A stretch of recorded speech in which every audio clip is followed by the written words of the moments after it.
40 பேர் இது வரைக்கும் இறந்துருக்கிறாங்கன்றது வந்து எவ்வளோ பெரிய கொடுமை சார் அது. இவனுக்கு வந்து அதிகார வெறி இருக்கு. இவனுக்கிட்ட வந்து பார்த்தீங்கன்னா ஒரு காட்டு மிராண்டித்தனம் இருக்கு. ரெண்டும் ஒன்றா சேர்ந்தா என்ன நடக்கும்? விஜய்க்கு வந்து அதிகார வெறி தான்.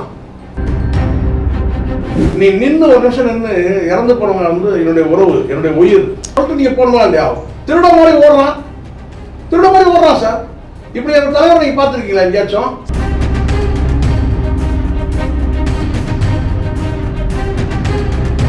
போதையில இருந்தாரு விஜய். நீங்க தமிழிலே வைங்க, எனக்கு என்ன ஆனாலும் நான் பாத்துக்கிறேன்.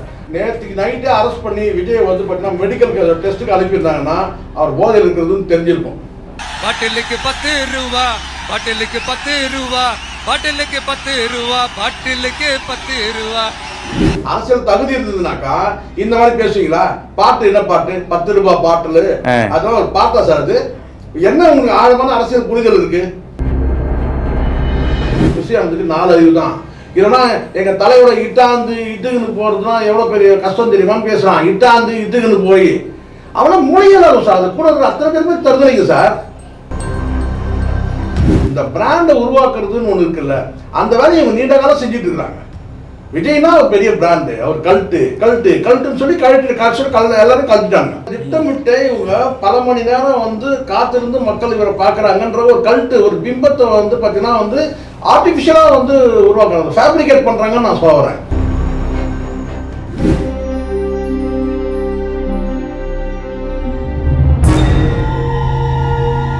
ஆடுகளம் நேயர்களுக்கு வணக்கம். இன்று நேர்காணலில் இணைந்திருக்கிறார் மூத்த பத்திரிகையாளர் திரு சேக்குவார் அவர்கள். சார் வணக்கம். எப்படி பேசுறதுன்னே தெரியல சார், ரொம்ப மனசெல்லாம் வலிக்குது. நைட்டெல்லாம் தூக்கம் வரல. இதை நினைச்சு உறக்கத்தை உண்மையான ஆத்மாக்கள் யாருக்குமே வந்து நேற்று இரவு வந்து, ஏன்னா கடந்த காலத்தில் வந்து உங்களுக்கு தெரியும் சார், இப்போ 92ல் மகாமகம் அந்த அட்டகாசம் நடந்து, இந்த சின்னம்மாவும் பெரியம்மாவும் சேர்ந்து குளிக்க போகிறோம்னு சொல்லிட்டு மகாமகம் கும்பகோணம் மகாமகம் குளத்தில் போயிட்டு, அது வந்து பார்த்தீங்கன்னா ஒரு லட்சக்கணக்கான மக்கள் வந்து குளிக்கிறதுக்கு அங்கே வந்து அந்த தீர்த்த நீராடுவாங்க இல்லையா, 60 பேர் மரணம். அதில் வந்து ஜெயலலிதா குளிக்க போகிறாங்க. அதை பார்க்க வந்த கூட்டம்னு சொல்கிறாங்க. பார்க்க வந்த கூட்டம் கிடையாது, அங்கே குளிக்க வந்த கூட்டம் தான் அது. 1 லட்சம் பேர் வந்து குளிக்க வந்திருக்காங்க. அங்கே வந்து தள்ளுமுள்ளு ஏற்படுத்தல. அங்கே வந்து பார்த்தீங்கன்னா வந்து இடிபாடுகள் தான், இந்த நெருக்கடியில் சிக்கி ஒரு 48 பேர் இறந்தாங்க. இது ஒரு 92ல் நடந்தது.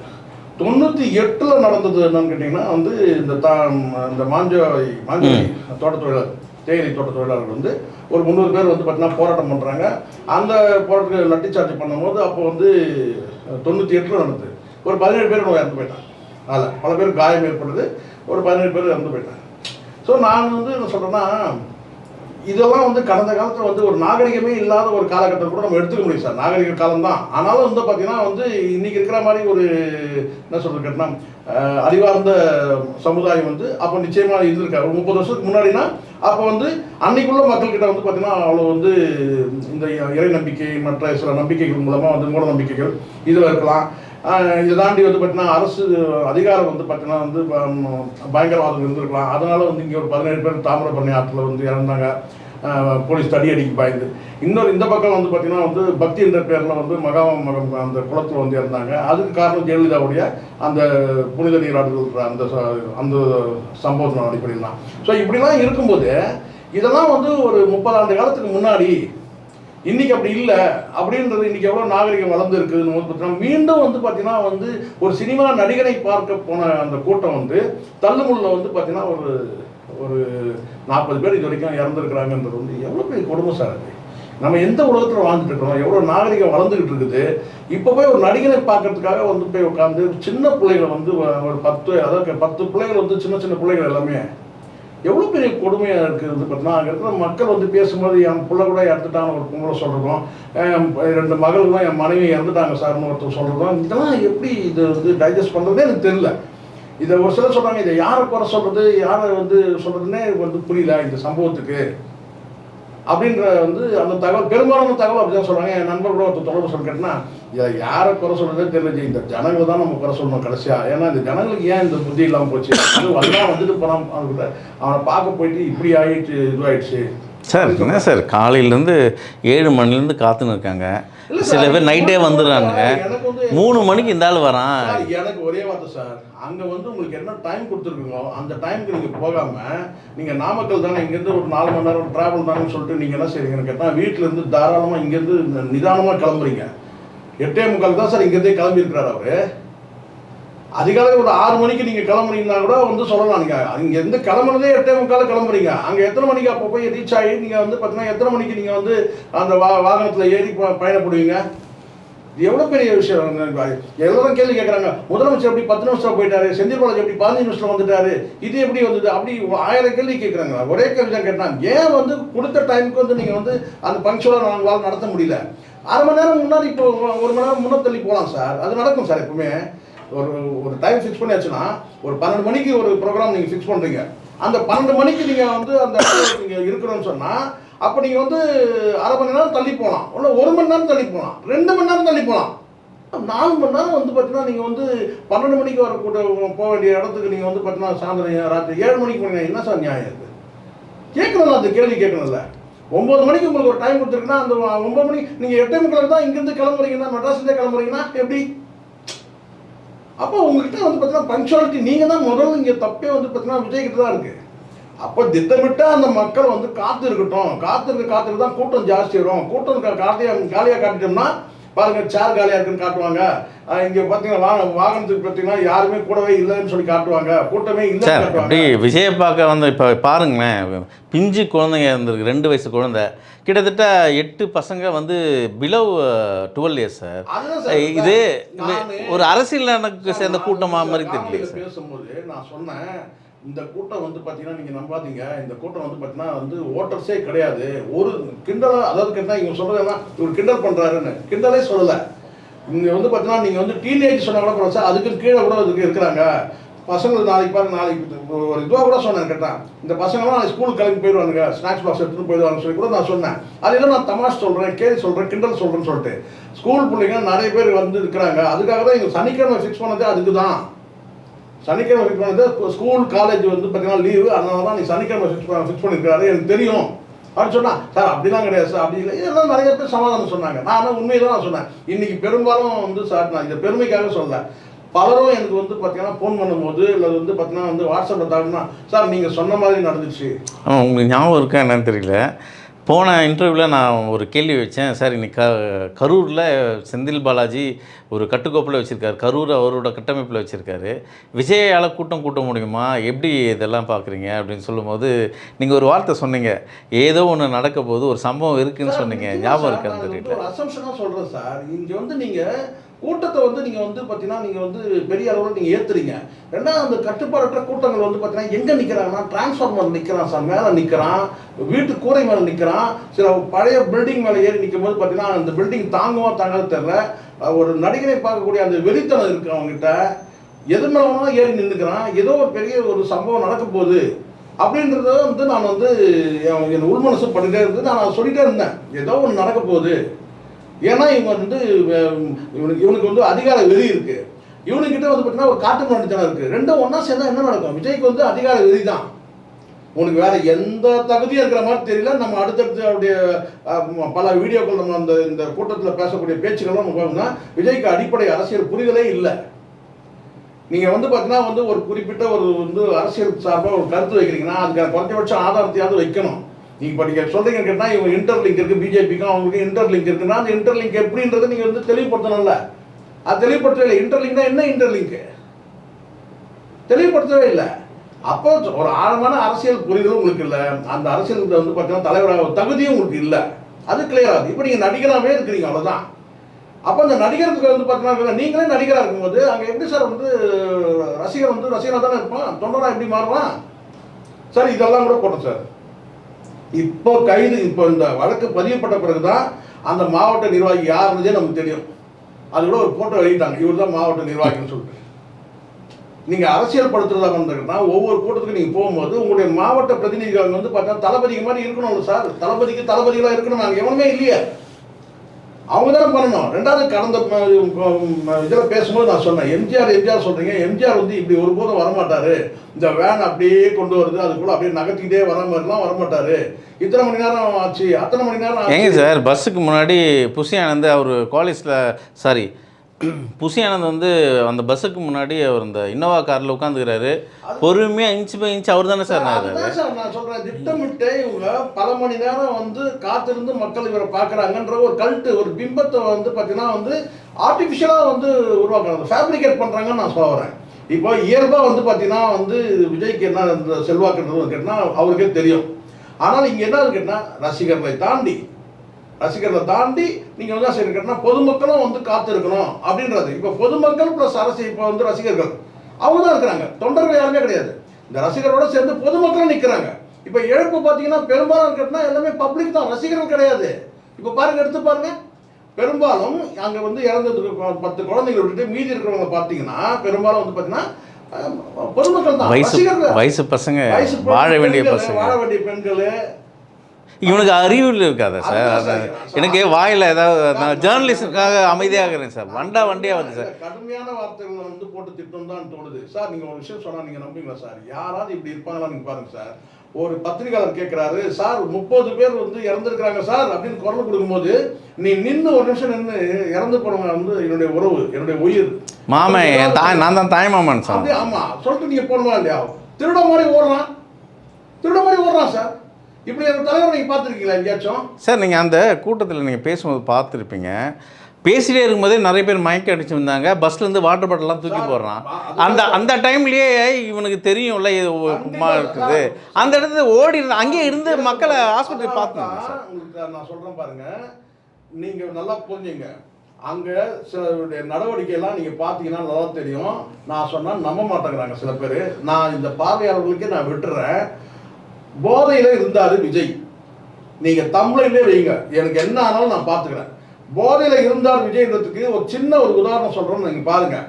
நீங்கள் வாட்டர் பாட்டில் தூக்கி போட்டதெல்லாம் கூட நீங்கள் செகண்ட் வந்து பார்த்தீங்க. ஆதவர்ஜனா வந்து அந்த மைக் கொண்டு வந்து கொடுத்துட்டு ஒரு குழந்தைய காணும்னு சொல்லிட்டு பேரை சொல்லி, ஏதோ ஒரு குழந்தையோட பேரை சொல்லி வந்து பார்த்தீங்கன்னா வந்து சுபிக்ஷாவை ஏதோ ஒரு பேர் சொன்னாங்க, அதுக்காக வந்து காணணும். அதை வந்து இவர் வந்து உண்மையிலே காரணம் கேட்டால் வந்து இந்த செய்தி சொன்ன உடனே சுபிக்ஷான்ற பெண் காரணம் எங்கேயாவது இருக்கிறாங்களா அப்படின்னு சொல்லி அப்படிதான் நீங்கள் சீரியஸாக கேட்பீங்களா? ஏதோ ஒரு பொருள் காணுன்ற மாதிரி கேட்டேன். பா சுபிக்ஷான்ற ஏதோ ஒரு பெண்ணை வந்து காணுவோம்ப்பா, தேடி கண்டுபிடிச்சி கொடுத்துருங்கப்பா அப்படின்னு சொல்றது எப்படி இருக்குன்னா போதையில் இருக்கான் சார்.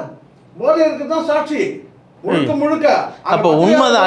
ஒரு நான் சோஷியல் மீடியாவில் பார்த்தேன் சார், ஏர்போர்ட்லேருந்து வெளியே வரும்போது டியூட்டி ஃப்ரீ ஷாப்புக்கு கவரு சார் 6 மணிக்கு மேலே அவனால் சரக்கு அடிக்காமல் இருக்க முடியாது.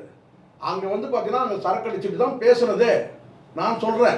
இல்லைன்னா ஒரு குழந்தை காலம்னா நீங்கள் அந்த அறிவிப்பு எப்படி இருக்கு பாருங்க சார், விஜயோட அறிவிப்பு. சார் ஒரு நல்ல தலைவன் இவ்வளோ கிட்டத்தட்ட 8:30 மணிக்கே 10 பேர் செத்து இறந்துட்டாங்க சார். இப்போ நாகரிகம் அங்கேருந்து போயிருக்கலாமா? நேற்றுக்கு நைட்டே அரெஸ்ட் பண்ணி விஜய் வந்து பார்த்தீங்கன்னா மெடிக்கல் டெஸ்ட்டுக்கு அனுப்பியிருந்தாங்கன்னா அவர் போதையில் இருக்கிறதுன்னு தெரிஞ்சிருக்கும் அரசாங்கம் தவறு. ஆனால் அப்படி கைது பண்ணியிருந்தா இவங்க மேலே தான் சார் மாறி இருக்கும். அதனால சார் இப்போ இங்கே பண்ணுறதே. அதனால தான் நான் சொல்கிறேன் கேட்டேன், இந்த அரசு வந்து விஜயை கைது செய்தால் ஒரு பெரிய தலைவர் ஆயிடுவாரோன்ற அந்த இது இருக்கு. இப்போ அப்படிலாம் பார்க்க இல்லை, காழ்ப்புணர்ச்சியில் பண்ணுறாங்கன்னு தானே சார் சொல்லுவாங்க. பிம்பம் கட்டுவாங்க. ஏன்னு கேட்டால் இப்போ தாவேக தரப்பு என்ன சொல்லி கேட்டால் பார்த்தீங்களா என் மேலே வந்து உங்களை சந்திக்கிறது கூட அனுமதி இல்லை. ஒரு நேற்றுக்கு மட்டும் வந்து பார்த்தீங்கன்னா வந்து நீங்கள் இந்த ப்ரோக்ராமை கட் பண்ணி கேன்சல் பண்ணிட்டு நீங்கள் கிளம்புங்கன்னு சொல்லியிருந்தாங்கன்னு வச்சுக்கோங்க சார். என்ன சொல்லியிருப்பாரு கேட்டினா, மக்கள் வந்து இவ்வளோ தான் காத்திருக்கிறாங்க, உங்களை பார்க்கறதுக்கு கூட என்ன அனுமதிக்கவே இல்லை, உங்களுக்கு 3 நிமிஷம் தான் உங்களை பேசுறதுக்கு அனுமதி இல்லை. பரந்தூர் விமான நிலையத்துக்கு சொன்னார் அந்த இடத்துக்கு. புரியுதுங்களா? அப்போ என்ன இருக்குன்னா திமுக அரசு வந்து பார்த்தீங்கன்னா என்ன முடக்க நினைக்குது, உங்களை என்ன பிடிக்க நினைக்குது, சதி பண்ணுது. இல்லை, அதுக்காகவே அவங்க என்ன செய்வாங்க, என்ன மாதிரி கர்மம் பண்ணிட்டு போறான்னு சொல்லிட்டு வந்து அவங்க வந்து கேட்டால் ஒரு போலீஸ் பாதுகாப்பு கண்டிஷன் போட்டு போலீஸ் பாதுகாப்பு கொடுங்க அவ்வளோதான் அப்படின்ற அந்த இது பார்க்கணுங்க எல்லாருமே தெரியும் சார். நீங்கள் ஒரு காரணம் சில ஊடக ஜாம்பவான்களுக்கு வந்து எழுப்புறாங்கன்னு கேட்டால் அவர் எப்படி 10 நிமிஷம் போனாருங்க, அவர் எப்படி 5 நிமிஷம் அங்கே போனார். இப்படி வந்து பார்த்தீங்கன்னா பல விதமான வந்து ஒரு கேள்வியெல்லாம் எழுப்புறாங்கல்ல இந்த விஷயத்துல கேட்டால். நீங்கள் அந்த கேள்வி விஜய் மேலே எழுப்ப மாட்டீங்க. உங்களுக்கு எப்போ டைம் கொடுத்துருந்தாங்க? இவ்வளோ நேரம் நீங்கள் வந்து பார்த்தீங்கன்னா காக்க வைக்கிறீங்க. ஏன் காக்க வச்சிங்க? கேன்சல் பண்ணிட்டு நீங்கள் போக வேண்டியது தானே ரிட்டர்னு. இப்போ உங்களுக்கு தெரிஞ்சிச்சு சார், நாமக்கல்ல நம்ம டைம் ஆகிடுச்சுப்பா, இனிமேல் நம்ம வந்து பார்த்தீங்கன்னா அவங்க கருக்கு போயிட்டு மீட் பண்ணுறது நைட் லேட் ஆகும், பவர் கட் ஆனால் வந்து பிரச்சனை, நாளைக்கு இன்னும் சந்திக்கிறாங்க, நீங்கள் ரத்து பண்ணிக்கலாம் இருக்கணும். அப்போ திட்டமிட்டே நீங்கள் என்ன செய்யணும்னா கிளம்புனதே சென்னையிலேருந்து கிளம்புனதே நீங்கள் லேட்டாக கிளம்புறீங்க. அங்கே 9 மணிக்கு டைம் கொடுத்தா நீங்கள் 8:00 கிளம்புறீங்க சார். என்ன கணக்கு சார் இது? நான் சோஷியல் மீடியாவில் சில விமர்சனம் வைப்பேன். ஒரு அரசியலை வந்து அரசியல் ரீதியாக எதிர்கொள்ளணும், கருத்துக்கள் தான் மோதணும் அப்படின்னு. நான் மரியாதை தான் பேசுவேன். இல்லை, நான் இந்த நிகழ்வுல பார்த்துட்டு எல்லாருமே விஜய் வந்து பார்த்தீங்கன்னா யாருமே மரியாதையாக விஜய் பேசவே இல்லை. அங்கே மக்கள் கரூரில் வந்து பார்த்தீங்கன்னா மக்கள் கடுமையான கோபத்தில் இருக்கிறாங்க விஜய் மேலே. விஜய் தப்பி தவறி வந்து பார்த்தீங்கன்னா அடுத்த நீங்கள் நினைக்கிறீங்கல்ல, அடுத்த பிரச்சாரம்லாம் வந்து பார்த்தீங்கன்னா நிச்சயமாக வந்து ரசபாசம் ஆகிடும். ஏன்னா அந்த அளவுக்கு வந்து பார்த்தீங்கன்னா நீங்கள் ஏதோ பெரிய கூட்டம் இருக்குன்னு காட்டுறதுக்காக நீங்கள் வந்து ஒரு பிம்பம் கட்டுறீங்க. நாமக்கல்ல இருக்கிற கூட்டம் அப்படியே கட்டாயி போகல, இவரோட வாகனத்தை பின்தொடர்ந்து அந்த கும்பல் வருது, அந்த கூட்டம் வருது அப்படியே. சார் இங்கேருந்து போகிறானுங்க சார். பல மாவட்டம் இப்போ கரூர்னா கரூர் மக்கள் மட்டும்தானே சார் இருக்கணும். சென்னையிலிருந்து இன்னும் மாநாடு மாதிரி எல்லாம் வரவேற்றுருக்குறாங்க. மனுஷ ஜென்மத்தில் இருந்தது. நாமக்கல் மட்டும் நீங்கள் நினைக்கிறீங்களா? நாமக்கல்ல வந்த கூட்டம் நாமக்கல் கூட்டம் மட்டும் நினைக்கிறீங்களா? பக்கத்தில் சேலம், இந்த சைடில் ஈரோடு, இந்த சைடில் தான் வருவாங்க சார். எல்லாமே ஒரு 1.5 மணி நேரம் ட்ராவல் தானே சார். எல்லாமே பைக் எடுத்துட்டு கிளம்பி வந்துடுவாங்க. எல்லாம் வந்து இவன் என்ன அரசியல் பேசுறான்னு வராங்க சார். எனக்கு ஒன்று புரியல. இவனுக்கு என்ன அரசியல் தெரியும்னு வராங்க. அரசியலே கிடையாது, இவங்க அரசியலே தெரியல தான் நான் சொல்றேன். அரசியல் தகுதி இருந்ததுனாக்கா இந்த மாதிரி பேசுவீங்களா? பாட்டு என்ன பாட்டு? 10 ரூபாய் பாட்டில், அதெல்லாம் ஒரு பாட்டா சார்? அது என்ன உங்களுக்கு ஆழமான அரசியல் புரிதல் இருக்கு? நீங்க என்ன சொல்லணும்? முதல் கட்டமா நீங்க அப்படி பாட்டை பத்தி பேசுறதா கூட முதல்ல குடிக்காதுன்றதை சொல்லிட்டு அதை பேசணும். அதே மாதிரி நீங்கள் வந்து நாமக்கல் கவிஞருடைய ஒரு வரியை சொல்லணும். நாமக்கல் கவிஞர் ராமலிங்கம் பிள்ளை என்ன சொன்னால் அந்த பாடின ஒரு வார்த்தை என்னன்னா, கைத்தொழில் ஒன்றை கற்றுக்கொள், கவலை வந்து இல்லை, கவலை எனக்கில்லை என்று ஒற்றுக்கொள் அப்படின்னு இருக்கு. அந்த வார்த்தையை சொல்லணும். அந்த ஒரு வார்த்தையை சொல்லிட்டு நீங்கள் பஸ்ஸு கட்டுறதெல்லாம் போயிருக்கணும். அருமையான வார்த்தை சார் அது. கைத்தொழில் ஒன்றை கற்றுக்கொள், கவலை இல்லை ஒற்றுக்கொள்ன்றது வந்து பார்த்தீங்கன்னா சார், நாமக்கல் பிறந்த ஊரையும் தப்பா பேசுறேன். பேரு சொல்ல உச்சரிப்பு தெரியல. நீங்க முதல்ல கரூர் தான் சார் வந்து பஸ் பாடி கட்டுறது, லாரி கட்டுறதுலாம் ஒருங்கிணைந்த மாவட்டமாக இருந்தபோது வேற. கரூர் தான் வந்து பார்த்தீங்கன்னா பஸ்ஸுக்கு பாடி கட்டுறது, லாரிக்கு பாடி கட்டுறதுலாம். நாமக்கல் தான் முட்டை தான் ஸ்பெஷல், சரிங்களா? அது தாண்டி சிலது இருக்குது, அது வேற. ஆனால் வந்து முட்டை தான் வந்து முதல் வந்து நீங்கள் வந்து சொல்லிப்பா வந்து முழுக்க தொழிலே முட்டை தான் அப்படின்னு அதெல்லாம் நீங்கள் பேசணும். சரி, ரைட்டு, அதெல்லாம் கூட நீங்கள் பேசவில்லை. நீங்கள் அதெல்லாம் உங்களுக்கு தெரியலன்றதெல்லாம் வேறு விஷயம். நாங்கள்லாம் நாமக்கல்லாம் நீங்கள் சர்வசாதாரணமாக வீடுகள்லேயே வந்து மயில் வளர்ப்பாங்க சார். வீடுகளில் மயில் வளர்ப்பாங்க. வீடுகளில் இப்போ எப்படி கோழி நம்ம இங்கே எப்படி வளர்க்குறோமோ அங்கே ஒவ்வொரு வீட்லேயும் ஒரு 10 மயில் வளரும். மயில் ரொம்ப ரேர் இங்கே. ஆனால் அங்கே வந்து பார்த்தீங்கன்னா அங்கே வந்து அந்த சீதோஷ நிலைக்கு அந்த மயில் அங்கே வந்து வளரக்கூடிய.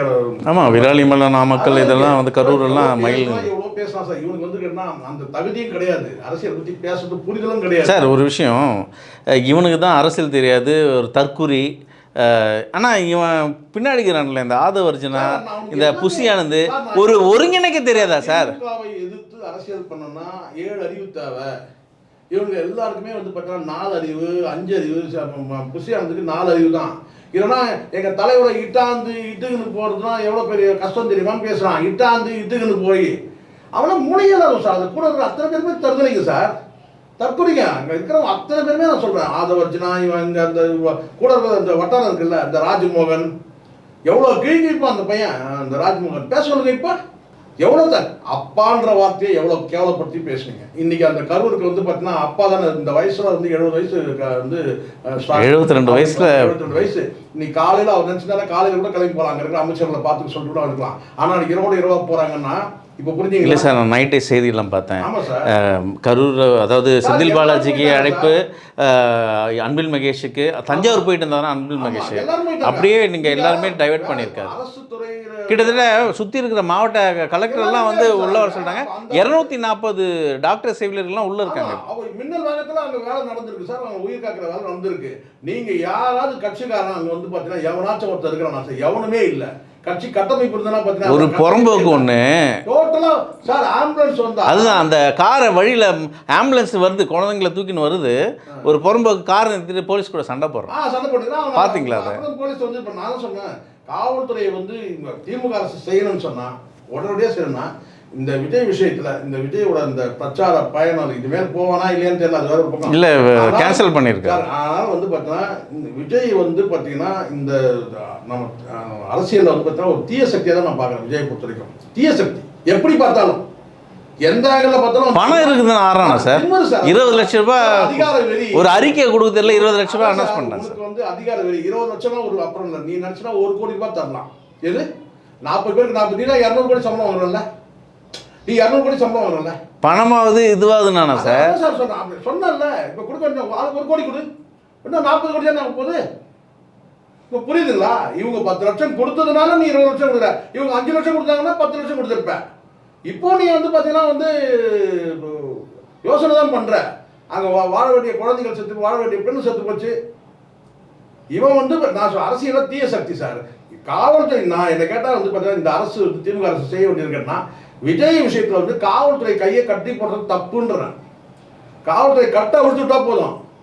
அதை நான் ஏற்கனவே நான் சொன்னேன், நீங்கள் காவல்துறை வந்து பலவீனம் நினைக்காதீங்க, இந்த கூட்டத்தை கட்டுப்படுத்த முடியாத கூட்டம் அது கிடையாது. அவங்க எதுக்குன்னா நாளைக்கு திடீர்னு லட்டு சார்ஜ் பண்ணணும்னா இந்த போலீஸ் தான் வந்து லட்டு சார்ஜ் பண்ணி ஒரு கலகத்தை ஏற்படுத்தி கொலாஸ் பண்ணிட்டாங்க, போலீஸ் மேலே தூக்கி பழிய போட்டுரும். திமுக அரசு மேலே என்ன மலிவான அரசு தான் அவன் பண்ணுறான். ஏன்னா இப்படி பண்ணுறாங்க, என்ன முடைக்கிறாங்க, அது பண்ணுறாங்க, என்ன 3 நிமிஷம் தான் பண்ணுறாங்க, அப்படியே 1/2 மணி நேரம் கொடுத்தா கருத்தியெல்லாம் கிழிச்சி அறுத்து தள்ளுவார் இவர். ஒரு நிமிஷம் சார். எனக்கு வந்து அதுதான் சார், காவல்துறையை வந்து கைகளை வந்து கட்டாமல் இந்த கட்டை அவிழ்த்து விடணும். அவங்க ஒழுங்கு கொண்டு வந்துடுவாங்க கிளீனா. முழுக்க எம்ஜிஆர், நான் ஏற்கனவே பல தடவை சொல்கிறேன், எம்ஜிஆர் வந்து ஒரு கட்டுக்கோப்பாக வச்சுருந்தாரு. 2 பக்கம் வந்து பார்த்தீங்கன்னா வந்து கம்புகள் வந்து தட்டி மாதிரி அடிச்சுட்டு 2 பக்கம் தான் மக்கள் நிற்பாங்க, அதை தாண்டி வரமாட்டாங்க. அதை செய்யணும்னு சொன்னால் அதை கூட தள்ளிடுவாங்க சார். ஏர்போர்ட்டில் வந்து பார்த்தீங்கன்னா அந்த தடுப்பெல்லாம் தள்ளிட்டாங்க சார். எப்படிதான் தர்றாங்க? ஒரு தடவை வந்து பார்த்தீங்கன்னா வந்து முட்டையை உடைச்சா இது ஒரு 10 முட்டையை உடைச்சாருனாங்க அந்த பயம் இருக்கல சார். ஒரு குடிசையை பிச்சு தும்சம் பண்ண சொல்கிறேன். காவல்துறை வந்து ஒரு 10 பேர் முட்டையை உடைச்சாங்கன்னு வச்சுங்களேன், அப்போ வந்து நீங்கள் பண்ணுவீங்களா? நீங்கள் இந்த மாதிரி காட்டு முன்னாடி தானே பண்ணுவீங்களா? நீங்கள் பேர் எப்படி வரும் சார்? அப்போ ஒடுக்குறாங்க எங்களை. ஐயோ இந்த காவல்துறை வந்து அராஜகம். காவல்துறை இவன் புசி ஆனந்துக்கிறான் பாண்டிச்சேரி. அவன் பேசாத பேச்சா? உடனே சொன்னாங்க காவல்துறை வந்து பார்த்தீங்கன்னா வந்து முடக்க நினைக்குது, உங்களை சந்திக்க தடுக்குது, அப்படி பண்ணுது இப்படி பண்ணுதுன்னு. என்ன கேட்டால் இந்த இடத்துல நான் சொல்கிறேன் சார், திமுக அரசு எந்த வகையிலும் வந்து பார்த்தீங்கன்னா இந்த திமுக அரசு குறைய சொல்ல முடியாது. நைட்டு 1 மணிக்கு வந்து முதலமைச்சர் இங்கேருந்து போகிறார், அவருடைய வயதுக்கு அவருக்கு உள்ள ஹெல்த் ப்ராப்ளத்துக்கு இங்கேருந்து போய் வந்து பார்த்தீங்கன்னா இப்போ புரியுது அப்பான்றது அந்த நாதாரி நாய்களுக்கு நான் கேட்குறேன். இந்த ராஜ்மோகன் இவங்களாம் இருக்கிறாங்க, நான் கேட்குறேன் அவங்கள, அப்பா நான் கிண்டல் பண்ணிக்கல, இப்போ அப்பானா என்னென்னு அர்த்தம் தெரியுதா? அப்பான்ற வந்து உன்னதமான வார்த்தை சார். அம்மாவுக்கு என்ன நமக்கு அந்த அந்த அந்த அந்த அந்த வார்த்தைக்கு வந்து ஒரு மகத்துவம் இருக்குதோ அதே தான் அப்பாவும். நீங்கள் என்ன சொல்றீங்க, அப்பான்றதை வந்து பார்த்தீங்கன்னா கிண்டல் அடிச்சுட்டு நீங்கள் வந்து மாமான்னு சொல்லிட்டு நீங்கள் அதை மாற்றணும்னு சொல்லிட்டு தற்கொலை வேலை பண்ணீங்க. இப்போ பார்த்தீங்கன்னா இங்கே அங்கே யார் கரூரில் இன்னைக்கு அப்பாவாக இருக்குது யார்? நான் மாமனாக இருப்பேன் மயிலாக இருப்பேன்னு சொன்னேன். இப்போ அங்கே யார் இருக்கிறாங்க? இன்னைக்கு கரூர் மக்களுக்கு இன்னைக்கு வந்து என்ன வந்து அந்த குடும்பத்துக்கு அப்பனா தானே சார் இருக்கிறாரு ஸ்டாலின். இப்போ புரியுதுங்களா? அடுத்த நக்கல் பண்ணுறது கிண்டல் பண்ணுறது நான் தான் முதல்ல எடுத்துனேன். அதை இவன் வந்து அங்கிள்னு சொல்லும் போது இவன் வேற நக்கல் கிண்டல் வந்து அர்த்தத்தில் தான் இவன் பேசுகிறான், அந்த அங்கிள்ன்ற வார்த்தையை. இது தப்பு. இது நான் தான் முதல்ல வந்து பார்த்தீங்கன்னா வந்து இந்த விஷயத்தையும் நான் எடுத்தேன். இவன் கிண்டல் அடிக்கிறான், இவன் வந்து ட்ரோல் பண்ண பார்க்குறான். அவரை அப்பான்னு சொல்கிறத வந்து கேட்டால் அங்கிள்னு சொல்லி ட்ரோல் பண்ண பார்க்குறான். அசிங்கப்பட்டு நிற்கிறீங்களே இப்போ நீங்கள் வெக்கி தலைகுடிக்கிறீங்கள. எந்த வரலாறுல நடக்கல சார் இந்த மாதிரி பெரிய கல்ட்டுன்னு சொல்லிட்டு பார்த்தீங்கன்னா இன்னைக்கு எத்தனை நிர்மூலமாக ஆக்கிட்டீங்க. இன்னைக்கு எத்தனை குழந்தைங்க மீண்டும் கொண்டு வரணும்? நீ கொடுக்குற 20 வருஷம் கொண்டு வந்துடும்டா பிள்ளைங்கள. நீ கொடுக்குற 20 வருஷம் பிள்ளைகளை கொண்டு வந்துடுமான்னு கேட்குறேன். வாழ வேண்டிய வயசு, வாழ வேண்டிய வயசு, வாழ்க்கை ஃபுல்லாக அடிக்கலாம் சார். இல்லை ஒருத்தர் குடும்பமே 3 பேர் இறந்துட்டாங்க சார். 2 மகளும் வந்து மனைவி இறந்துட்டாங்க சார். தனியாகிட்டான் சார் அவன். இது எவ்வளோ பெரிய அடி சார். இதை யாரை குத்தம் சொல்றீங்க சார்? ஒன்று விஜய், நம்ம விஜயை கேட்குறோம். இந்த தற்கூரி நாய்களுக்கெல்லாம் எங்கே சார் புத்தி போச்சு? இந்த கூட்டத்துக்கு ஒரு கை குழந்தைய கூட்டு போவானா சார்? ஏதாவது சார் அங்கே இப்போ புரியுதுங்களா சார்? இது வந்து நான் சொல்கிறேன் பாருங்க, கேட்டால் என்ன சொல்கிறானுங்க, எங்கள் தலைவர் ஏற்கனவே வந்து கை குழந்தைங்களும் கர்ப்பிணிகளாம் வராதிங்கன்னு சொல்லிட்டாரு எங்கள் தலைவர். எது சொல்கிறாங்கன்னு கேட்டால் எங்கள் தலைவர் சொல்லிட்டாரு இவங்களாம் வரவேணான்ட்டு. அதை தாண்டி வராங்க. அதை தான் நானும் சொல்கிறேன். இது வந்து முழுக்க ஸ்கூல் பசங்களையும் வந்து பார்த்தீங்கன்னா இந்த மாதிரி வந்து பார்த்தீங்கன்னா தொண்டர்கள் கிடையாதுறாங்க. தொண்டர்கள் கிடையாது. இது முழுக்க திட்டம். இது வந்து நாங்கள் சினிமா நடிகரை பார்க்க வர கூட்டம் நான் சொல்லிட்டே இருக்கேன். ஒரு காலமே சொல்கிறேன் நான். அவர் இன்னும் வந்து அரசியல்படுத்தவே இல்லை தொண்டர்களை. நீ இன்னும் தொண்டர் படை வச்சுருந்தாருன்னா அந்த தொண்டர் படை ஒழுங்குபடுத்தியிருப்பான்ல சார். ஒரு தொண்டர் படை ஏற்படுத்தி நீ அவன் ஒரு யூனிஃபார்ம் கொடுத்துருந்தீங்கன்னா அவன் வந்து கண்ட்ரோலாக இருந்திருப்பான்ல. அப்போ என்ன பொருள்? ஒரு கண்ட்ரோலாக இருந்திருப்பான். நாளைக்கு வந்து பார்த்தீங்கன்னா இந்த போர் போடுற கையில் வச்சு பார்த்தீங்கன்னா 2 பக்கம் பிடிச்சிருப்பான். உனக்கு வழி கிடச்சிருக்கும் இல்லையா? முழுக்க நீயே வந்து அதை வந்து பார்த்தீங்கன்னா அந்த விரும்பலை. இதை நீ விரும்புகிற. இப்படி நம்ம வேன் பின்னாடியே வரணும், நம்ம வந்து பார்த்தீங்கன்னா பெரிய நம்ம வந்து ஆளுமையாக காட்டிக்கணும்னு சொல்லிட்டு சீன் போட்டேன். இந்த சீனுக்கு தான் பதில் கிடைச்சிச்சு. முழுக்க சீன். நீங்கள் 1000 இந்த இடத்துல நான் என்ன நீங்கள் சொன்னாலும் நான் ஒத்துக்க மாட்டேன். ஆளுங்கட்சி நீங்கள் சொல்ல முடியாது. ஆளுங்கட்சிக்கு வந்து பெரிய சங்கடம் இது. காவல்துறைக்கு பெரிய சங்கடம். கை வைக்கவும் முடியாது, உன்னை அடிக்கவும் முடியாது. அடித்தா உடனே வந்து நான் சொல்கிறேன் எங்கள் தொண்டரில் போட்டு அடிக்கிறாங்க அப்படின்னு சொல்லிட்டு காவல்துறை அராஜகம் வைங்க. ரன் எடுக்க ட்ரை பண்ணுவீங்க. அதுக்கு பொலிட்டிக்கலாக ரன் எடுக்க ட்ரை பண்ணுவீங்க. அதுவும் நடந்துடக்கூடாது. அதே சமயத்தில் எந்த சேதாரமும் நடக்கக்கூடாது. உனக்கும் பாதுகாப்பு கொடுக்கணும். என்ன சார் இது? போலீஸ்காரன் மட்டும் என்ன சார் மனுஷங்க தானே? நீங்கள் பண்ணுவீங்க 1008 அராஜகம் பண்ணுவீங்க. உன் அதிகார வெளியில் நீ ஆட்டம் போடுவ அங்கே இருக்கிற மக்கள்கிட்ட. இதுக்கு வந்து பார்த்தீங்கன்னா காவல்துறை வந்து பார்த்தீங்கன்னா உனக்கு வந்து உன்னையும் பாதுகாக்கணும். நான் சொல்கிறேன், மீண்டும் கூட சொல்கிறேன், நீங்கள் பதிவு பண்ணுங்க, பதிவு பண்ண மாட்டீங்க. விஜய் குடிச்சிருந்தது உண்மை. விஜய் மெடிக்கல் டெஸ்ட்டுக்கு ஏன் அனுப்பலை? நான் அந்த அரசுக்கு வந்து ஒரு கேள்வியாக வைக்கிறேன். விஜய் குடிச்சிருந்தது உண்மை சார். அந்த ஸ்லாங்கே தெரிஞ்சுக்கலாம். நீங்கள் அந்த வார்த்தையை வந்து பார்த்தீங்கன்னா குழந்தை காணும்னு சொல்லிட்டு இவன் சொல்கிறான் சார். அந்த மைக்கை வாங்கிக்கிட்டா ஏதோ பொருளை காணுன்ற மாதிரி கண்டுபிடிச்சி கொடுங்கப்பா. அப்பவே தெரிஞ்சிச்சு இவன் போதையில் இருக்கிறான். இவன் ஒரு நார்மல் பர்சன் அப்படி சொல்ல மாட்டான் சார். ஏன்னா உயிர். அதான் சொன்னானே நான் மைக்குனாவே நமக்கு இது வரல, அது ரித்தமுக்கு வரல. நமக்கு மைக்கு ரித்தமுக்கு வரல. பார்த்தீங்கன்னா சரக்கு அடிச்சவங்க தான் சார் அப்படி பேசுவோம். விஜய் வந்து பார்த்தீங்கன்னா நார்மல் பர்சன். நீங்கள் மாநாட்டில் இந்த பேச்சை எடுத்துங்க, இப்போ பேசுகிற பேச்சை நீங்கள் எடுங்க. நான் சொல்கிறேன் கேட்டால் சரக்கு அடிச்சுட்டு பேசுனது தான். இந்த மக்களுக்கு அறிவு எங்கே போச்சு? இது மாதிரி ஒரு தற்கொலை பின்னாடி சுற்றுறாங்களே சார். அதுதான் சார். இப்போ வந்து பார்த்தீங்கன்னா இப்போ அதனால தான் சொன்னேன், ஒரு 30 ஆண்டு காலத்துக்கு முன்னாடி நடந்த விஷயங்கள்லாம் வேற. இன்றைக்கவே சார் அஸ்ஸாமில் ஒருத்தர் வந்து டக்குன்னு பேர் வரல, நல்ல நினைப்போம். அவர் வந்து ஒரு அதான் இசையமைப்பாளர் வச்சுக்கலாம். இப்போ நம்ம இளையராஜா இருக்கிறான்னு வச்சுக்கலாம், ஒரு சினிமா இசைக்கணும். அவர் மாதிரி ஒரு இசையமைப்பாளர் தான் அவர். ஆனால் அவர் ரொம்ப ஃபேமஸாக அவர் இருக்கிறாரு. அஸ்ஸாமில் வந்து அவருக்கு தனி ரசிகர்கள் கூட்டமே எல்லாமே இருக்குது. அவர் வந்து 52 வயசுன்னு நினைக்கிறேன், இறந்துட்டார். அஸ்ஸாம் வந்து ஜூபின் கார்க்குன்னு சொல்லிட்டு ஒரு இசையமைப்பாளர். 52 வயசு தான் சார் அவருக்கு. அவர் இறந்துட்டார். இப்போ ஒரு 4 நாள் முன்னாடி இறந்துட்டார். ஒட்டுமொத்த அஸ்ஸாமும் அழுது. ஒட்டுமொத்த அஸ்ஸாம் வந்து அழுகுது. மொத்த அஸ்ஸாம் வந்து பார்த்தீங்கன்னா சின்ன குழந்தை வந்து வயசானவங்க வந்து இளம் பெண்கள் இளைஞர்கள் எல்லாம் சேர்ந்து அழகாம் சார் அந்த இசையமைப்பாளர். ஏன்னா அந்த அளவுக்கு வந்து இந்த 52 வயசில் அந்த அளவுக்கு வந்து ரீச் ஆகிருக்கான்.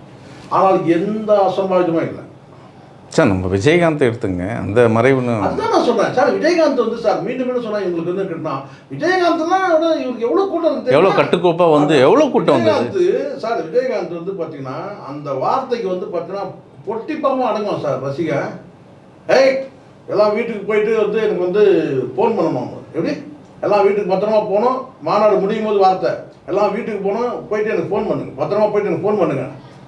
அவர் ஃபோனை எடுக்கிறாருன்னு கேட்டான். அந்த வார்த்தை பாருங்க, அந்த எப்படி அந்த அந்த அந்த ஆத்மார்த்தமான வார்த்தை.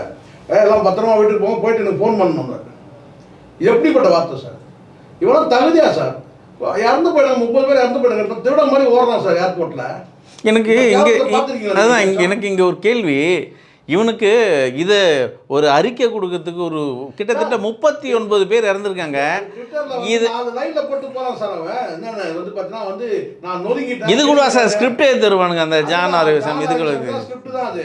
அவன் தான் இந்த 4 இது பார்த்தீங்கன்னா வந்து ட்விட்டரில் போட்டால் அவன் வந்து நொறுங்கிடுச்சு, எனக்கு இதே நொறுங்கியது கிருங்கியதுன்னு. நான் சொல்கிறேன் அந்த இடத்துல வந்து பார்த்தீங்கன்னா விஜய் நேற்றுக்கே விஜய் மெடிக்கல் டெஸ்ட்டுக்கு அனுப்பியிருந்தாங்கன்னா கைது பண்ணி உள்ள விஷயம் தெரிஞ்சிட்டு இருக்கோம். அங்கே பலரும் நான் சொல்கிறேன் சார். அங்கே வந்து காலையில் நீங்கள் சாயந்தரம் வச்சுக்கலாம், பல பேர் 6 மணிக்கு மேலே கை ஊற்றுற கேஸ்லாம் இருக்கிறான் சார். எல்லாம் சரக்கு தான் சார். அங்கே எல்லாம் சரக்கு அடிச்சு வந்து பார்த்தீங்கன்னா அங்கே எல்லாம் கலந்துட்டான் சார். தருதலைகள் வந்து பார்த்தீங்கன்னா வந்து வந்து குடும்பத்தில் இருக்கிறவங்க, சராசரி குடும்பத்தில் இருக்கிறவன் தருதலைங்க கடந்த மாதிரி சார். கடந்த மாதிரி இவனுக்கு பண்ண அட்ராசிட்டிக்கு ஏதாவது ஒரு அறிக்கை விட்டு நீங்கள் இப்படி நடந்துக்கூடாது, ஒழுக்கத்தை ஏதாவது ஒழுக்கத்தை போதிச்சிருக்கான் சார். இவன் ஏதாவது மீட்டிங்கில் ஒழுக்கத்தை சொல்லியிருக்கானா? ஏன் இப்போ இதை எடுத்துக்கு சார். ராமலிங்கம் பிள்ளை எழுதுனா முதல் வரை தமிழன் என்று சொல்லலாம், தலை நிமிர்ந்து சொல்லலாம். ரைட், அது சொல்லிட்டேன். ராமலிங்கம் சொல்ற கத்தியின்றி ரத்தமின்றி யுத்தம் ஒன்று வருகுது. அந்த ஒரு வார்த்தை வந்து அது அதோட அர்த்தம் நான் கேட்டால் அகிம்சை வந்து பார்த்தீங்கன்னா நீ வந்து அகிம்சை வழியாக போகக்கூடாதுன்னு தான் அர்த்தம். கத்தி இல்லாமல் ரத்தம் இல்லாமல் வந்து ஒரு யுத்தம்னா அது அகிம்சை தான். அதை நீ போதிக்கிறல சார். அங்கே அதுக்கு உங்களுக்கு தெரியல. நீ எடுத்துதான் பாடி கட்டுறதுக்கும் லாரி பாடி கட்டுறதுக்கு போயிட்ட, கோழி முட்டை கிட்ட போயிட்ட. நாமக்கல் கவிஞருடைய பேரை வந்து படிக்கிற, அதுவே தெரியல சார். உனக்கு வந்து பார்த்தா எம்ஜிஆர் கூட படிக்காது இருந்தார் சார். ஆனால் சுய அறிவும் சுய ஒழுக்கம் இந்த சமூக சிந்தனை இருந்தது. இந்த நாதேரிக்கு என்ன தெரியும்னு தெரியல எனக்கு. நீங்கள் கேட்ட கேட்டார் சார். காமராஜர் வந்து கலைஞர் வந்து இலக்கியத்தோட வந்து 1.5 மணி நேரம் பேசுவார், 2 மணி நேரம் பேசுவார். எம்ஜிஆர் 2 மணி நேரம், இது அண்ணா வந்து 2 மணி நேரம் பேசுவார். இவங்கெல்லாம் பேச்சாளர்னா. காமராஜர்னா பெரிய பேச்சாளரா, எம்ஜிஆர்னா பெரிய பேச்சாளரா? இங்கே பெரிய பேச்சாளர் சிறிய பேச்சாளருங்க கிடையாது. அரசியல் குறித்த அறிவு வந்து பார்த்தீங்கன்னா அந்த அடிப்படை அறிவு வேணும். அரசியல்னா என்ன, இந்த மக்களுக்கு நம்ம என்ன செய்யப்படுறோன்ற அந்த அரசியல் புரிதல் இருந்ததுன்னா அந்த மக்கள்கிட்ட பேசும்போது நீங்கள் இன்டெப்த்தாக வந்து பார்த்தீங்கன்னா சில விஷயங்கள் நோக்கி போவீங்க. இப்போ உதாரணத்துக்கு இன்டீரியர் லிங்க்குன்றீங்க, பிஜேபினா என்ன இன்டீரியர் லிங்க்குன்றதை நீங்கள் போவீங்க. இது ஜென்ரல். இது அதே மாதிரி ஒரு மாவட்டத்தில் வந்து பார்த்தீங்கன்னா அந்த மாவட்டத்தோட பெருமையை சொல்லிட்டு அந்த மாவட்டத்தில் இருக்கிற பிரச்சனைகள் குறித்து நீங்கள் ரொம்ப டெப்த்தாக போகணும்.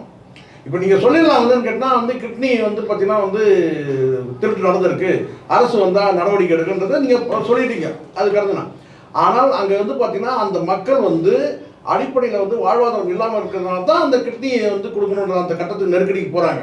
அங்கே அவங்க வந்து பார்த்தீங்கன்னா ஒரு ஆசை வார்த்தை காட்டு இல்லை, அவங்க வறுமையை வந்து ஒரு டீம் பயன்படுத்திக்கலாம், அவங்க இயலாமை வந்து பயன்படுத்தி அவங்க கிட்ட இருந்து அந்த கிட்னியை காவ வாங்குறானுன்றது தான் இது. அப்போ அந்த மக்களுக்கு வாழ்வாதாரத்தை வந்து பார்த்தீங்கன்னா வந்து நீங்கள் பூர்த்தி பண்ணால் அதுக்கான நீங்கள் உங்ககிட்ட இந்த திட்டம் இருக்குது, அதை செய்யணும். அங்கே இருக்கிற யாருக்குமே அரசியல் புரிதல் கிடையாது சார். சும்மா வாய்ஸ் ஆஃப் காமன் அது இதை வச்சு அவங்க சீனை ஓட்டின்னு இருக்காங்க, இவங்ககிட்ட சீனை ஓட்டின்னு இருக்கிறாங்க. தானே அரசியல் புரிதல் வந்து ஒன்று, அரசியல் வந்து ஒரு தலைவராகிறதுக்கு தகுதி இருக்கணும். சரி, தகுதி இல்லை, நீங்கள் ஒரு தகுதியே இல்லாமல் இருந்தால் கூட, தகுதி குறைவாக இருக்குது, தகுதியே இல்லைன்னா கூட தகுதி வாய்ந்த நபர்களுடைய பக்கத்தில் வச்சுட்டு அவங்களோட அனுபவங்களை நீ உள்வாங்கணும். அதுவும் கிடையாது. உன்னை யாருமே ரீச் ஆக முடியாது. அம்மா அப்பா ரீச் ஆக முடியாது, பொண்டாட்டி ரீச் ஆக முடியாது, பிள்ளைங்க ரீச் ஆக முடியாது, தொண்டர்கள் ரீச் ஆக முடியாது, மாவட்ட நிர்வாகம் ரீச் ஆக முடியாது. ஒருத்தர் ரீச் ஆவாங்க. அந்த ஒருத்தர் யாரு? நாய்க்குடி இருப்பாங்க. அதில் இப்போ புரியுதுங்களா? அதை வந்து பார்த்தீங்கன்னா அது கொஞ்சமாச்சும் உங்களுக்கு அந்த கூச்சம் இருந்ததுன்னா நீங்கள் ஒரு நாய்க்குட்டியை தூக்கி வச்சு தொண்டர்கள் வீட்டுக்கு வெளியில் காத்திருக்கிறாங்க சார்.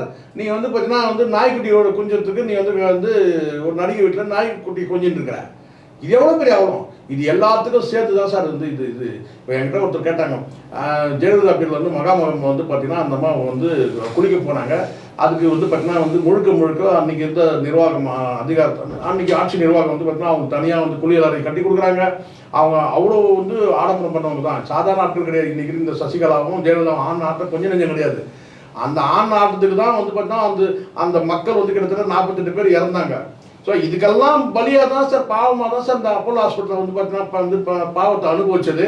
இந்த சசிகலா இன்னைக்கு வந்து பார்த்தீங்கன்னா 4 சவத்துக்குள்ளே உள்ள முடங்கி இருக்கிறதுலாம் காரணம் என்னென்னா இவங்க செய்த ஆட்டம் கொஞ்சம் நெஞ்ச ஆட்டமா மகாமகத்தை மறந்துட முடியுமா சொல்லுங்கள்? அதெல்லாம் இருக்குது, நான் இல்லைன்னு நான் சொல்லவே இல்லை. இப்போது ஒரு முழுக்க ஒரு குறிப்பிட்ட ஒரு விஷயத்தை செஞ்சுட்டு அந்த குற்ற உணர்வோடு வாழக்கூடியதுன்னு ஒன்று இருக்குது பார்த்தீங்களா? அதுதான் இன்றைக்கி வந்து பார்த்தீங்கன்னா இவங்களாம் குற்ற உணர்வு இருக்கா இல்லையானது அது வந்து சின்னம்மாவை போய் கேட்டு தான் பார்க்கணும்னு வச்சுக்கலாம். ஏன்னா அந்தம்மா சில நேரத்தில் வந்து அறிக்கை விடுறதுலாம் பார்த்தீங்கன்னா இன்னமும் அந்தம்மா வந்து தியாகி இந்த விடுதலை போராட்டத்தில் வந்து போராட்டம் தியாகி மாதிரி தான் பேசிட்டு இருக்குது சில நேரங்களில். கடந்த காலத்தில் அவ்வளோ பாவங்கள் செஞ்சவங்க தான். இதெல்லாம் பாவ கணக்கு தானே சார் இதெல்லாம். இதை வந்து பார்த்தீங்கன்னா உன்னுடைய அரசியல் வருகையை வந்து இங்கே யார் எதிர்பார்க்குறாங்க? அதையா சொல்லுங்கள். எம்ஜிஆராவது அரசியல் வருகையை யாராவது எதிர்பார்த்துருப்பாங்க சார், கூட இருக்கிறவங்களாவது எதிர்பார்த்துருப்பாங்க. இப்போ நீ யாருக்கு இந்த அரசியல் நீ பண்ணுற? இப்போ நீ அரசியல் வந்திருக்க யாருக்கு இதனால என்ன? அட்லீஸ்ட் குறைஞ்சபட்சம் உங்களுக்கு ஒரு வட்டாரமாவது இருக்கணும் சார். எதுவுமே கிடையாது. இந்த இப்போ மக்கள் இப்போ இந்த இறந்து போனவங்க வந்து பார்த்தீங்கன்னா யாராவது வந்து பார்த்தீங்கன்னா இவரு வந்து விஜயோட தொண்டர் இருக்காங்களா? இல்லை, எல்லாம் அப்பாவி மக்கள் தான் இறந்தவங்க. அத்தனை பேரும் அப்பாவி மக்கள். கேள்விப்படுறோன்னு கேட்டால் எல்லாமே வந்து அப்பாவிங்க சார். கல்யாணம் ஆகிட்டு இளம் ஜோடி கல்யாணம் ஆகிட்டு பார்த்தீங்கன்னா வந்து சில நாட்கள் தான் ஆகுதான், 2 பேருமே அவுட்டு. எல்லாம் வந்து எதுக்கு என்னன்னு கேட்டேன். என்ன அவனுக்குன்னா 2 நாள் இந்த முதல்ல அந்த மக்களை சொன்னான், அவனுக்கு என்ன சார் 2 கண்ணு 2 கண் நமக்கு இருக்கிற மாதிரி தான் சார் எல்லாமே இருக்குது. அவனுக்கு மட்டும் எக்ஸ்ட்ரா ஒன்று இருக்கா சொல்லி பார்க்கலாம். இல்லை 2 கண்ணுக்கு 4 கண்ணு இருக்குதா? இல்லை ஒரு வாய்க்கு 2 வாய் இருக்குதா? 2 காதுக்கு வந்து 4 காது இருக்கு. மனுஷன் தானே சார் அவனும். மக்கள் வந்து பார்த்தீங்கன்னா இங்கே வந்து இன்னோசென்ட்டாக இருந்திருக்காங்க, அப்பாவியாக இருந்திருக்கிறாங்க, புரிதல் இல்லாமல் இருந்திருக்கிறாங்க. விட்டுறோன்றானே அவன் வந்தால் வந்துட்டு போகிறான் தெரியும். ஆனால் இது வந்து இன்னொன்று இருக்குது, இந்த பிராண்டை உருவாக்குறதுன்னு ஒன்று இருக்குல்ல, அந்த வேலையை இவங்க நீண்ட காலம் செஞ்சுட்டு இருக்கிறாங்க. விஜய்னா ஒரு பெரிய பிராண்டு, அவர் கல்ட்டுன்னு சொல்லி எல்லாரும் கழட்டிட்டாங்க. இதுதான் உண்மை. அரசியல் புரிதல் இல்லை, அரசியல் தலைவராக ஒரு முதலமைச்சர் தகுதியும் கிடையாது, அதிகார வெறி இருக்குது. அந்த அதிகார வெறியும் அந்த வந்து பார்த்தீங்கன்னா அப்பாவி மக்கள் அந்த புரிதலின்மை அந்த வந்து அப்பாவி தனம் இருக்குல்ல, அதுவும் சேர்ந்து தான் இன்றைக்கி வந்து பார்த்தீங்கன்னா இது இவ்வளோ பெரிய வந்து நம்ம வந்து ஒரு இழப்பை சந்திச்சிருக்கிறோம். 40 கிட்டத்தட்ட இப்போ இன்னும் கூட 39 ஏறணும்னு சொல்லியிருக்காங்க. 18 பேர் ஐசியூவில் அதான் இருக்காங்க. சொல்றேன். இப்போ வந்து பார்த்தீங்கன்னா தீவிர சிகிச்சை. இவங்கெல்லாம் வந்து பார்த்தீங்கன்னா எத்தனை பேர் பிழைப்பாங்க, இன்னும் எத்தனை பேர் இறப்பாங்கன்றதுலாம் ஒரு கேள்வியாக தான் இருக்கு. நீ 20 லட்சம் கொடுத்துட்டு நீ கடந்து போய் உனக்கு ஒன்றும் பெரிய இது கிடையாது. 20 லட்சம் பெரிய அமௌண்ட்டே கிடையாது, உனக்கு பெரிய தொகையே கிடையாது. கொடுக்கறதுக்கு கூட மனசு இல்லாமல் இருக்கலாம். ஆனால் இந்த ஆளுக்கு வந்து பார்த்தீங்கன்னா 20 லட்சம், நீ 20 கோடி கொடுக்கலாம், நீ அவ்வளோ வச்சிருக்கிற கஞ்சப்பைய வாயில இது வந்தது பெரிய விஷயம். இதில் கஞ்சன்றது வந்து பார்த்தீங்கன்னா இதிலே தெரிஞ்சுக்கலாம். அவங்க 10 லட்சம் கொடுத்தாலும் 20 லட்சம் கொடுக்குறேன்ற, அவங்க 5 லட்சம் நீ 10 லட்சம் கொடுத்துருப்ப. ஏன் 1 கோடி ரூபாய் கொடு, என்ன ஆகிட போகுது? நீதான் 200 கோடி சம்பளம். இனிமேலும் கூட்டம் வருமா சார்? விஜய் மீண்டும் சார் மக்கள் வந்து பார்த்தீங்கன்னா இப்போ பாருங்க, ஜெயலலிதா மக்கள் இப்போ விழிப்பா இருப்பாங்களா? ஜெயலலிதாவோட ஆட்சி எப்படி சார் மக்கள் நீங்கள் பாருங்க நல்லா பண்ணீங்க. நான் அதான் ஏற்கனவே ஒரு காணொலியில் பேசவும் சொன்னேன். என்டி ராமாராவை தெய்வம்னு சொன்னாங்க. என்டி ராமாராவை தேவுடு தெய்வம்னு சொல்லிட்டு அதே என்டி ராமாராவை செருப்பு தூக்கி அடிச்சாங்க. அதே என்டி ராமாராவை. ஸோ இந்த மக்கள் வந்து பார்த்தீங்கன்னா இன்னைக்கு தூக்குவாங்க சார், நாளைக்கு தூக்கி கீழே கூட போட்டுருவாங்க. நீங்கள் அது நினைக்காது. ஐயோ நம்ம பெரிய இதுக்கிட்ட இதே வந்து பார்த்தீங்கன்னா விஜய் நேற்று நிலைமை என்ன? அதே எந்த மக்கள் வந்து தூக்கி வச்சு கொண்டாடாங்களோ அதே மக்கள் வந்து பார்த்தீங்கன்னா காரி துப்புனாங்க, ஓடி ஓடி ஒளிர அளவு பண்ணாங்க. செருப்பு பறந்தது சார். அந்த மயக்கடிச்சு வந்தோன்னா செருப்பு அவன் மேலே பறந்தது. அப்போ உன்னை ஓடி ஒளிய வைக்கிறாங்க. அதே மக்கள், எந்த மக்கள் உன்னை வந்து வருகைக்காக காத்து இருக்கிறாங்களோ அதே மக்கள் உன்னை ஓடி ஒளிர அளவுக்கு பண்ணிட்டாங்க. பார்த்தீங்களா? எல்லாமே ஒரு மணி நேரத்தில். இதுதான் இந்த அரசியல். இந்த வந்து கேட்டா தான் யார், தன்னுடைய பலம் என்னன்றதை வந்து இப்போ நீ உணர்ந்திருக்கணும். எனக்கு எல்லாருமே சொல்றாங்க கேட்டா வந்து ஒருத்தர் இல்லைங்க விஜய் கிட்ட தான், விஜய் மேல தாங்க சார். விஜய் உணர்ந்துடணும் இல்லையா? நீங்க பாக்குறீங்க இந்த திமுக அரசு தான் காரணம், அவர் வந்து இவரு காரணம், அவரு காரணம். கிடையவே கிடையாது. நீ ஒரு ஆளே அவங்க நினைக்கல. நீ ஏதோ ஒரு கோமாளித்தனம் பண்ற. அதான் சொன்ன கேரவன் வித் கோமாளி. இவன் கேரவன் வந்து ஏதோ ஒரு கோமாளித்தனம் பண்றான், வந்து குரங்காட்டி வேலை பண்றான்னு தான் அவங்களுடைய எண்ணம், அவங்களுடைய பார்வை அப்படிதான் இருந்தது. யாரு திமுக தரப்புல பிரச்சனை எல்லாம் போனா போதும்பா அப்படின்ற அந்த எண்ணம் தான் இருந்தது.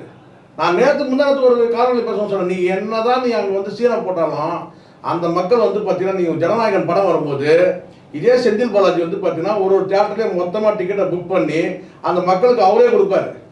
யாரு? செந்தில் பாலாஜியே டிக்கெட்டை கொடுப்பாரு அந்த மக்களுக்கு, போய் படம் பாருங்கன்ட்டு. அப்போ வந்து பார்த்தீங்கன்னா படத்தில் நடிச்ச உனக்காக ஓட்டு போடுவானா, டிக்கெட் வாங்கி கொடுத்த செந்தில் பாலாஜி ஓட்டு போடுவானா? இதெல்லாம் நான் சொன்னேன் சார். நான் திமுகவை எதிர்த்து நீங்கள் ஜெயிக்கணும்னா உங்களுக்கு 7 அறிவு வேணும்னு சொன்னேன். உங்களுக்கு கிடையாது. எல்லாருமே வந்து பார்த்தீங்கன்னா ஒரு 6 காலத்தை வச்சுருக்காங்க. ஜானு மீதி எல்லாம் வந்து 6 அறிவுக்கும் கீழே, எல்லாம் 5 புஷியானதுக்கு 4 அறிவு இருந்தா ஏன் இப்படி பண்ணிருக்கேன்? அதான் சொல்கிறேன். நான் சொன்னது இப்போ ஒருத்தர் சொல்கிறாரு சார், நீங்கள் சொன்னீங்க சார் புஷியானதுக்கு 4 அறிவு, நீங்கள் இவங்களாம் 5 அறிவு கீழே விடுங்க. நான் சொல்கிறேன் உங்களுக்கு வந்து இந்த இடத்துல வந்து பார்த்தீங்கன்னா இப்போ பார்த்தீங்கன்னா உங்கள் கட்சியில் குறைஞ்சபட்சம் வந்து நீங்கள் தாவேக்கா நானும் சொல்லி இப்போ சொல்லுங்க டிவிக்கே கற்று சொல்லுங்க பார்க்கலாம். நானே சொன்னேன் சார், ஒருத்தவங்க கையில் கொடியே இல்லை சார், எல்லாம் அந்த துண்டு போட்டுக்கிறாங்க, ஓரளவுக்கு துண்டு போட்டுக்கிறாங்க. ஆனால் கையில் எவனுமே கொடி எடுத்து வரல. உண்மையாக கட்சியை வளர்க்கணும்னா கையில் கொடி இருக்கணும். அவனை அரசியல் படுத்துறதுக்கு காரணமே அதுதான். சும்மா சினிமாவில் வர மாதிரி ஒரு பாட்டை போட்டுறாரு சார், பயங்கர இரிட்டேட்டாக இருக்குது. நேற்றுக்கு அந்த பாட்டை ஃபுல்லாக உங்கள் விஜய் இரிட்டேட்டாக இருக்குது கேட்டால் அது வந்து அந்த பாட்டை போட்டுட்டுறானுங்க. இதுக்கு முன்னாடி ஒரு பாட்டை போடுறாங்க, இப்போ வந்து ஒரு ஊருக்கு ஒரு பாட்டை ரெடி பண்ணிக்கிறானுங்க. ஒரே இரிட்டேட்டாக இருக்குது. அங்கே இருக்கிற மக்கள் வந்து பார்த்தீங்கன்னா வந்து உஷ்ணப்படுத்துகிற மாதிரி இருக்குது, தூண்டி விடுற மாதிரி இருக்குது, ட்ரிகர் பண்ணுற மாதிரி இருக்குது. இது எங்கேயோ ஏதோ ஒரு நடக்க போகுது, ஏதோ ஒரு ஆபத்து நடக்க போகுது. மின்சாரத்தை வந்து பார்த்தீங்கன்னா வந்து இவங்களும் கற்றுக் கொடுக்குறானுங்க. இது வரைக்கும் வரலாறுல இல்லாத விஷயம் சார் இதெல்லாம். மின்சாரத்தை நீ உன் தொண்டனில் ஒழுங்குபடுத்திப்பியா, மின்சாரத்தை தொண்டின்னு சொல்கிறேன். ஒன்று நீ என்ன செய்யணும், இரவு நேரத்தை நாங்கள் ரத்து பண்ணுறோங்க. ஏன்னா பகல் நேரத்தில் வந்து பார்த்தீங்கன்னா வந்து நாங்கள் வரதான் முடிவு பண்ணோம். இரவு நேரத்தில் நீங்கள் எல்லாம் மின்கம்பத்தில் ஏறுறீங்க, அதனால் நாங்கள் வந்து இரவு நேரத்தை நாங்கள் அவாய்ட் பண்ண சொன்னாலும் கூட பரவாயில்ல சார். நீங்கள் வந்து பார்த்தீங்கன்னா எங்கள் தலைவர் வராது, நீங்கள் மின்சாரத்தை தொண்டின்னு சொல்கிற. இந்த மாதிரி எங்கேயாவது ஒரு இடத்த நீங்கள் பார்த்துருக்கீங்களா சார்? அது கூட தெரியாமல் வந்து நான் சொன்ன கேட்டால் மின்சாரத்தை வந்து கட் பண்ணிட்டாங்கன்னு சொல்லி பேசுகிறான். ஆக மொத்தம் நல்லது சார். நான் மீண்டும் பதிவு பண்ணுறேன் சார், விஜய் வந்து போதையில் இருக்கிறது உண்மை. நீங்கள் விசாரணை பண்ணுங்கன்ற. விஜய் போதையில் இருந்தார். ஏன் அந்த வார்த்தை தடுமாறுது? அதுதான் நான் சொல்கிறேன். நீங்கள் வந்து பார்த்தீங்கன்னா மெடிக்கல் டெஸ்ட் பண்ணால் தெரிய போகுது. மெடிக்கல் டெஸ்ட் பண்ணுங்க. இந்த அரசியாக வந்து விஜய் மெடிக்கல் டெஸ்ட் பண்ணக்கூடாது. போதை வந்து உண்மை. அங்கே போதை இருந்து யாரும் பிரச்சாரம் பண்ணக்கூடாது. அது உரிமைலாம் கேட்க முடியாது. நீ ஒரு தலைவர்னா நீ ஒழுக்கமாக இருந்திருக்கணும். நீயும் போதையில் இருந்த, அங்கே உன்னை சுற்றி இருக்கிற கும்பலும் போதையில் இருந்தது. அதனால தான் இந்த கொலாப்ஸானதுக்கு காரணமே. இல்லைனா உனக்கு வந்து பார்த்தீங்கன்னா ஒரு பொறுப்பு இருந்ததுனாக்கா நீ வந்து என்ன செய்யணும், முதல் கட்டமாக கேட்டால் அங்கே ஒரு பணி ஆயிடுச்சு, நல்லா தெரியுது. அப்போ உங்ககிட்ட ஒரு பத்திரிகையாளர் கேட்குறாங்க, நீங்கள் சாவாசமாக நின்று கூட ஒரு வார்த்தை சொல்லலாம். இது என்னுடைய உயிர், என்னோட உறவு, அவங்களுக்கு பாதிக்கப்பட்டாங்கன்னா எனக்கு ஏற்பட்ட பாதிப்பு, அப்படி ஏதாவது ஒரு 2 வார்த்தை ஓடுற. அப்புறம் நீ என்ன தலைவன்? பாருங்க சார், விஜய் திருந்தணும் இல்லையேவன், மக்கள் திருந்தணும், அதுதான் நமக்கு தேவை. இல்லை, மக்களை பொறுத்த வரைக்கும் நான் ஒன்று சொல்கிறேன் சார். மக்கள் வந்து பார்த்தீங்கன்னா எல்லாத்தையும் மக்கள் பார்த்து விஜய் ஜெயலலிதாவை மகன் பிறகு தோக்கடிச்சாங்க. கடந்த காலத்தில் நிறைய இருக்குது, நீங்கள் எடுத்து பார்த்தீங்கன்னா தெரியும். அதே மாதிரி தான் வந்து பார்த்தீங்கன்னா திமுக அரசும் வந்து பார்த்தீங்கன்னா ஆட்சி முறை எதனால் 5 ஆண்டு காலத்துக்கு ஒரு முறை மாற்றி மாற்றி கொடுக்குறாங்க. இவங்க பண்ணுறதெல்லாம் பார்த்துருக்காங்க. இப்போ விஜய்க்கு பொறுத்த வரைக்கும் கேட்டால் இங்கே ஆட்சி அதிகாரத்துக்கு இங்கே வந்து அந்த வேட்கையும் வெறியும் தான் இருக்குது உனக்கு, சரிங்களா? ஐயோ நம்ம வந்துடணும்னு சொல்லிட்டு. ஆனால் அதுக்கான அரசியல் புரிதலும் இல்லை, உனக்கும் புரிதல் கிடையாது, அங்கே இருக்கிற தொண்டர்களுக்கும் அந்த ரசிகர்களுக்கும் புரிதல் கிடையாது. ஸோ அதனால் வந்து பார்த்தீங்கன்னா இது வந்து இந்த சம்பவம் பொறுத்த வரைக்கும் வந்து உனக்கு பின்னடைவு தான், ஆனால் உனக்கு நஷ்டம் ஒன்றும் கிடையாது. இது கூட எவ்வளோ தாலி எடுத்துலாம் கொடுக்க போகிறான்னு வச்சுக்கோங்க. ஆளுக்கு 20 லட்சம் கொடுக்குறேன்னா அது கட்சியில் இருக்க மாவட்ட நிர்வாகி அவங்ககிட்டயா தாலி எடுத்து தான் நீங்கள் கொடுக்க போகிறீங்க. அதான் நடக்க போகுது.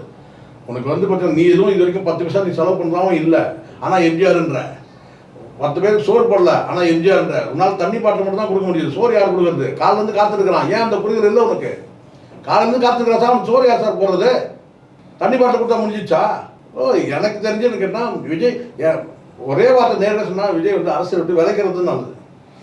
இருக்கிற நீ அரசியல் இருக்கிறதுனால இங்கே யார் பயப்படுறாங்க? நீயே தான் பயப்படுறான். இப்போ பயந்து இருந்து யாரு? என்னை பார்த்து எல்லாரும் பயப்படுறாங்கண்ணே. இப்போ நீ தான் பயந்துட்டு இருக்கிற உள்ள தைரியமானதான் அங்கே நிற்கணும்ல நீ எங்க? அப்புறம் ரொம்ப வேதனையாக இருக்குது சார். நேரத்துக்கு மிக்க நன்றி சார். நன்றி சார்.